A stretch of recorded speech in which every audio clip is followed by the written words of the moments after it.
Before they were called flight attendants, they were called stewardesses. They were the glamour of flying personified, the picture of jet age sophistication. These are the women of Pan Am. Pan American World Airways, Pan Am, last flew in 1991. For its former employees, the golden age of travel lives on. At reunions like this, held not long ago in Savannah, Georgia. Stewardesses were highly thought of, and we had to have a bit of college, at least, in which I had.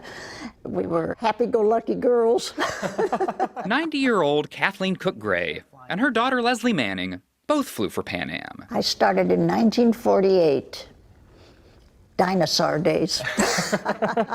Out of San Francisco, I flew to Honolulu every time. It was like a second home. And then we'd go to Shanghai, we'd go to Manila, and we'd go to Sydney, Australia. Our trips were about 3 weeks. I lost all my boyfriends in San Francisco because I was gone too long. Pan Am was the pioneer in aviation. A Martin 130, the most advanced piece of commercial flying equipment in the world. Pan Am was the first airline to have scheduled service across the Atlantic and Pacific.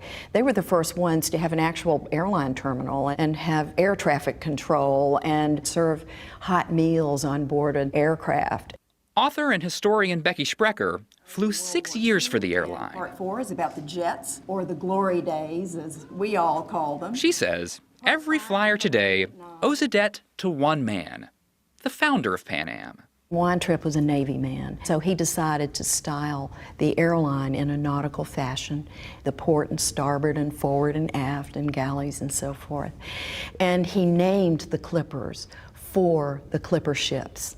And they were very romantic names, the Empress of the Skies and the West Wind, and these lovely names. This is Pan American 707 Jet Clipper Service, Flight 116 to Paris. Flying first class on a clipper was the experience of a lifetime. People dressed up for it. It was an occasion. The journey was as important as the destination. Their uniforms were designed by the likes of Adolfo and Edith Head. This was my first uniform from 1966. When you put this on, you're like a different person. You go back to being 20. The journey came complete with a 5-star meal. We could do just about everything except flambe something. Obviously, you can't light, have flames on an aircraft. We had a wonderful roast, and we got really good at cooking in convection ovens, and I could just lay a pair of tongs on it and know it was rare. Things like the sweetbreads would have been prepared in Paris by Maxime's. It's one of the top restaurants in the world, right? Yes. The food was just exquisite. The entrees. Mary O'Con kept the menus from some of those meals. Lobster thermidor? Oh, so good. From New York, where I was based, we flew through Europe and through the Middle East, Beirut, Tehran, and then all the way to Bangkok and Hong Kong. Boarding your flight, you were greeted personally. We'd get a seat assignment beforehand, and we had to memorize the names and call the passengers by their names. Sometimes, those names weren't hard to remember. Lana Turner was on one of my flights, and Lex Barker was with her, and they each had a berth booked, but one berth was never slept in. Oh wow. So the Mile High Club existed. Right. Pan Am brought the Beatles to the United States, and it brought its employees into contact with worlds they never imagined. A friend of mine and I ran into a movie crew going into Manila, and they said, would you all like to join us on the set? Well, of course, we'd never been on a movie set before, but this one was a Lulu. It was Apocalypse Now. And we flew up in Francis Coppola's plane and watched some of the filming and came back home. It was just kind of all in a day's work. On January 21st, 1970, Pan Am introduced Boeing's 747 jumbo jet and ushered in a new era of air travel. Rome is getting ready. CBS News covered the event with stories from around the globe. Paris is ready. Orly Airport is ready to load and unload not one, but God forbid 4 Boeing 747 jumbo jets at the same time. But 1978 brought deregulation to the airline industry, which turned out to be a mixed blessing for both airlines and passengers. It was the beginning of the end for Pan American.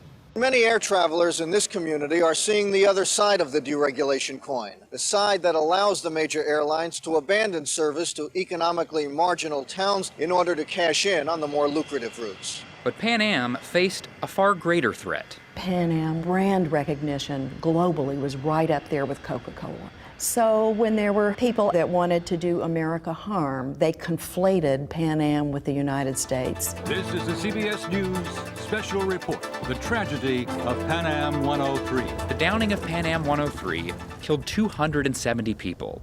Leslie Manning felt the shock of Lockerbie personally. When I saw that airplane and I saw the cockpit and I knew that I had flown on that plane several times, that was devastating. Pan American never recovered. 3 years later, the airline shut down. But for its employees, those were the days. It was the sorority that I didn't know I needed. It handpicked the most brilliant, interesting, educated, worldly women that I could even imagine, that I got to have as colleagues, and I loved it and I was comfortable. We all still talk about our favorite restaurants in Tokyo to eat tonkatsu and where to go for dim sum in Hong Kong at 9 o'clock in the morning. All these different things that we did, it's a unifying language with Pan Am.